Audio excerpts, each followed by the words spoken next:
As the clock struck midnight on Christmas Eve, the city was blanketed in a hush of anticipation.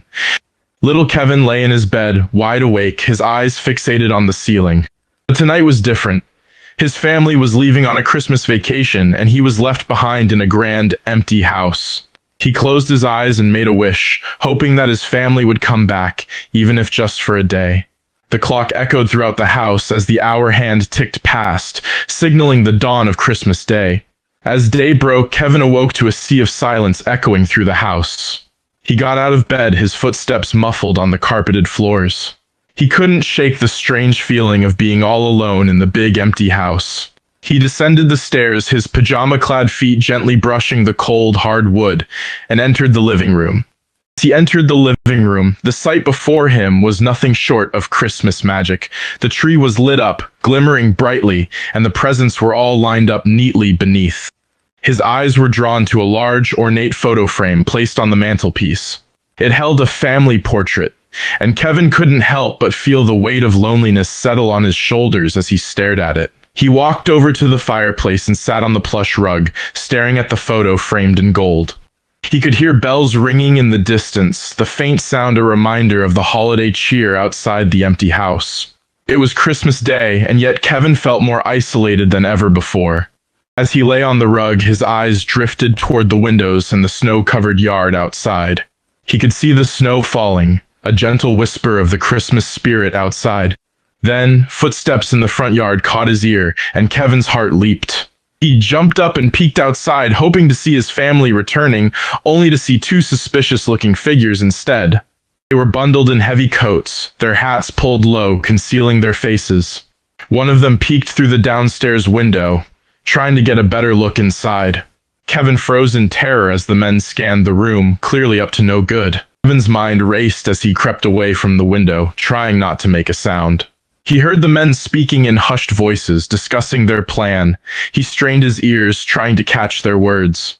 "Empty house, Christmas Day jackpot," he heard one man say. It was clear they were planning to rob the house. Kevin's heart began to pound as he realized the danger he was in. He needed to act fast before they broke in. He looked around the room, trying to come up with a plan.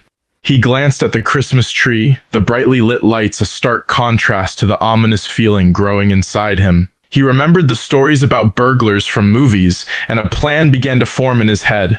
He grabbed Christmas-themed items around the room, like ribbons and gift wrap, setting the stage for his first trap.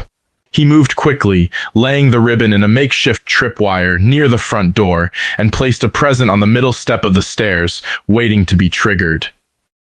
Kevin hid in the closet, his small hands trembling with a mix of fear and anticipation. He heard the muffled sounds of the two men entering the house and creeping around. He froze, desperately hoping his traps would work. Kevin's heart thudded against his chest as he watched the men carefully examine the room, picking up a few objects. They seemed oblivious to the trap set around them. He couldn't let them go any further. He held his breath, waiting for the right moment. One of the men walked towards the present on the stairs, and as he nudged it with his shoe, Kevin held his breath. The gift box erupted with a spray of paint, covering the man in bright red paint.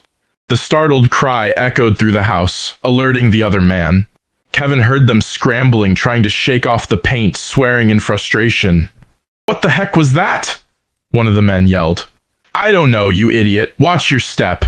The kid might have rigged the whole place. Heart raced as he watched them through the crack in the closet door. They were clearly on edge, checking every corner and stepping cautiously. But they weren't aware of the next trap waiting for them. The men made their way into the living room. Kevin's mind played out the sequence of events like a movie in his head. He remembered every trap he had set, his little hands carefully placing each one, ensuring they would catch the unsuspecting intruders. Burglars approached the Christmas tree, its bright lights casting a warm glow around the room. The taller man sneered. He reached down to pick up a present and, as Kevin had hoped, triggered the second trap. A torrent of black paint exploded all over him, drenching him in messy darkness. The men let out a string of curses, frantically trying to wipe off the black paint. Kevin felt a surge of satisfaction, knowing that his traps were doing their job. Harry shook his hands, the paint clinging to his fingers. "Damn it! This better wash off!" Marv scowled, frustration evident on his face as he tried to scrape off the black paint. I can't see a damn thing. Harry glanced at Marv, scowling.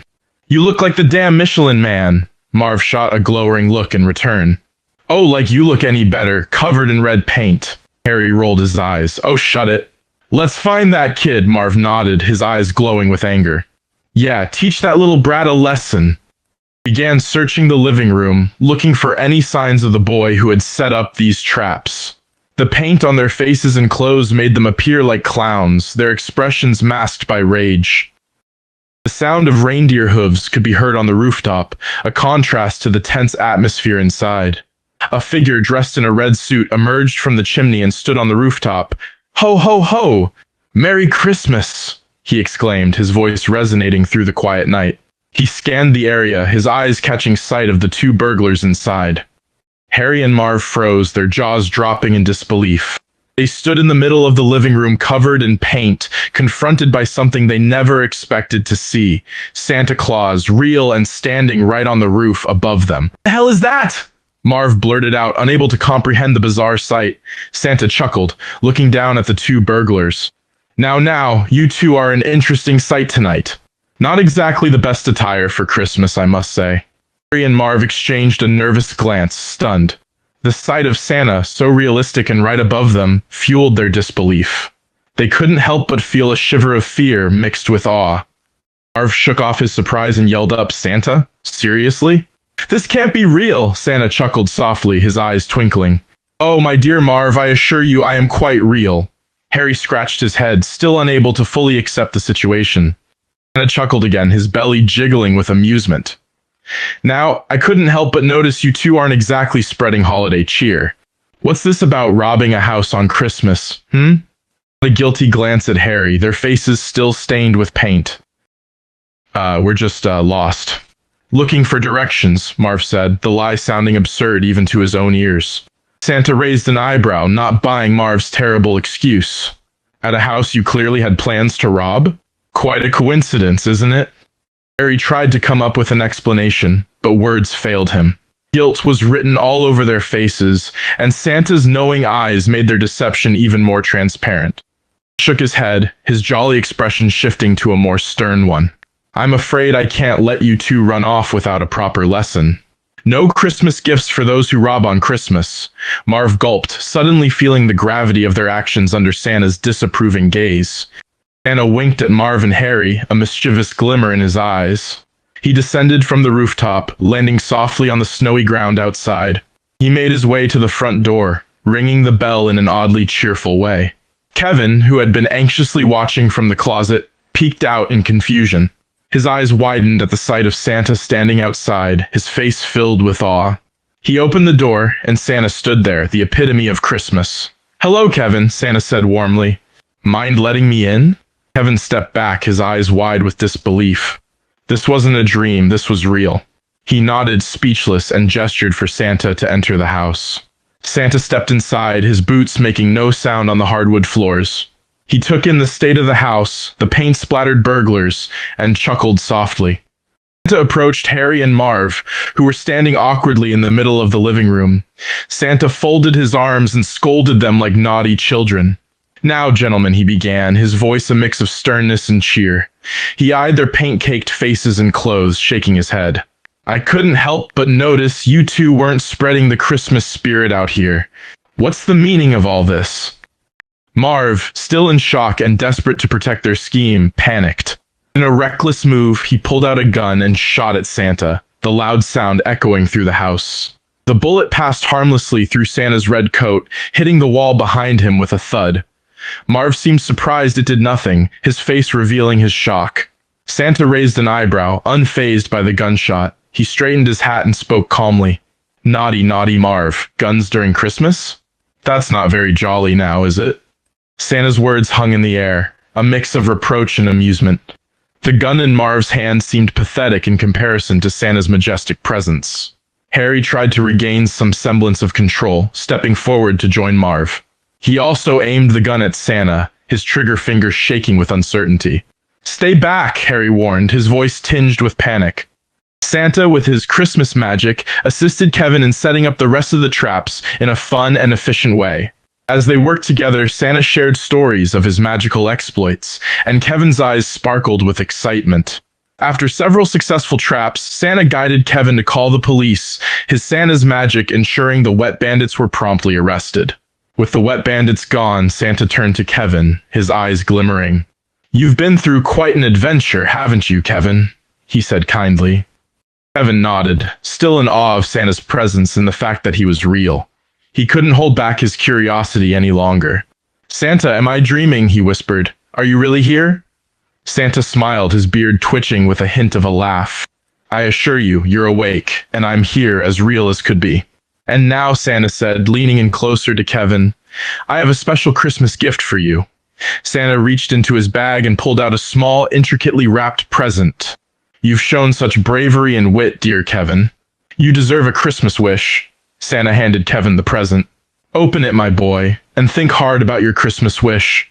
Santa listened to Kevin's heartfelt wish, his eyes filled with compassion. With a soft nod, he waved his hand, and a tingle of Christmas magic filled the air. As if on cue, Kevin's family burst through the front door, their laughter and surprise filling the room.